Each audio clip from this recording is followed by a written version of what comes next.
कान्हा नगरी मथुरा में राधा रमण मंदिर के 480वें प्राकट्योत्सव के अवसर पर वृंदावन का कोना कोना कृष्णमय हो गया और यहाँ चहुओर भक्ति नृत्य कर रही है। राधा रमण मंदिर में विग्रह न केवल स्वयं प्राकट्य है बल्कि यहाँ की परंपराएं आज भी अपने भीतर प्राचीनता को समेटे हुए हैं। मंदिर की स्थापना से लेकर आज तक पूजन में माचिस का प्रयोग नहीं किया गया। अरण्य मंथन से 480 वर्ष पूर्व मंदिर के रसोई घर में प्रज्वलित की गई अग्नि आज भी प्रज्वलित हो रही है। मंदिर के सेवायत आचार्य अनिल गोस्वामी ने बताया कि इस मंदिर का विग्रह महान भक्त गोपाल भट्ट गोस्वामी को नेपाल में गंडकी नदी में स्वयं ठाकुर ने उपलब्ध कराया था। स्नान के दौरान उनकी धोती में आए शालिग्राम गोस्वामी ने जब ग्रहण नहीं किया तो आकाशवाणी से उन्हें इसे ले जाने का आदेश हुआ था। यह उनकी अनन्य भक्ति का ही प्रभाव है कि शालिग्राम से ठाकुर स्वयं प्रकट हुए जो आज मुख्य विग्रह के रूप में पूजित है।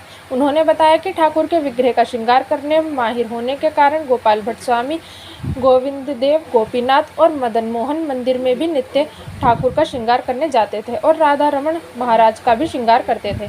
जब वे बहुत अधिक वृद्ध हो गए तो उनके लिए अन्य मंदिरों में जाना मुश्किल हो गया। एक शाम उन्होंने ठाकुर से प्रार्थना की कि तीनों विग्रह के रूप में वे उन्हें सेवा का अवसर दे। कहते हैं कि सच्चे भक्त को भगवान कभी निराश नहीं करते और ऐसा ही गोस्वामी के साथ हुआ। जब अगले दिन वे ठाकुर का श्रृंगार करने लगे तो अचानक अश्रु बाहर निकली क्योंकि ठाकुर ने उनकी विनती स्वीकार कर ली और उन्होंने अपने अंदर तीनों मंदिर के विग्रह समेट लिए। उनका मुख गोविंद देव, वक्ष स्थल गोपीनाथ की तरह एवं चरण मदन मोहन जी श्री राधा रमण के विग्रह में समाहित हो गए थे। गोस्वामी ने बताया कि कुछ लोग कहते हैं कि राधा रमण जी के दर्शन करने से तीन ठाकुर के दर्शन का सुख मिलता है, लेकिन हकीकत यह है कि इस मंदिर के श्री विग्रह के दर्शन करने से 5 ठाकुर के दर्शन का सुख मिलता है, क्योंकि ऐसा भी कहा जाता है कि गौरांग महाप्रभु ये राधा रमण के रूप में प्रकट हुए हैं। इसलिए इस मंदिर के विग्रह के दर्शन करने पर गोविंद देव, गोपीनाथ, मदन मोहन, गौरांग प्रभु एवं स्वयं राधा रमण जी महाराज के दर्शन होते हैं। ऐसा भी कहा जाता है कि धरती के गोपाल से मिलने बैंकुट के गोपाल आए।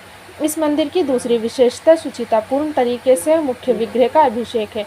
विशेष अवसरों पर कई मन दूध, दही, घी, शहद, भूरा, औषधियों और महाऔषधियों से मुख्य विग्रह का अभिषेक कई घंटे तक चलता है तथा जो अपने अंदर उस प्राचीनता को समेटे हुए है जिसके लिए ब्रज मशहूर है।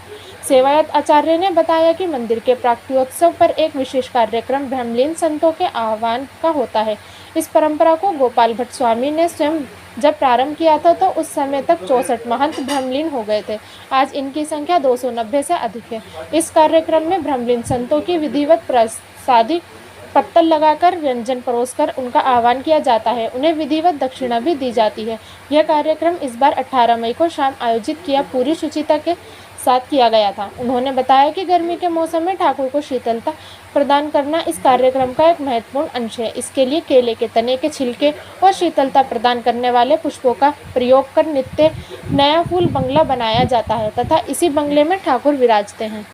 बिजली की रोशनी में यह बंगला चांदी से बना प्रतीत होता है। ठाकुर के भोग प्रसाद में शीतलता प्रदान करने वाले पदार्थों का अधिकतम उपयोग होता है। शुचिता बनाए रखने के लिए मंदिर के जगमोहन और गर्भगृह में सेवायत के अलावा अन्य का प्रवेश वर्जित होता है। इस मंदिर में लगने वाला भोग सेवायत गोस्वामी स्वयं तैयार करते हैं। महिलाओं को ठाकुर का भोग तैयार करने की अनुमति नहीं है।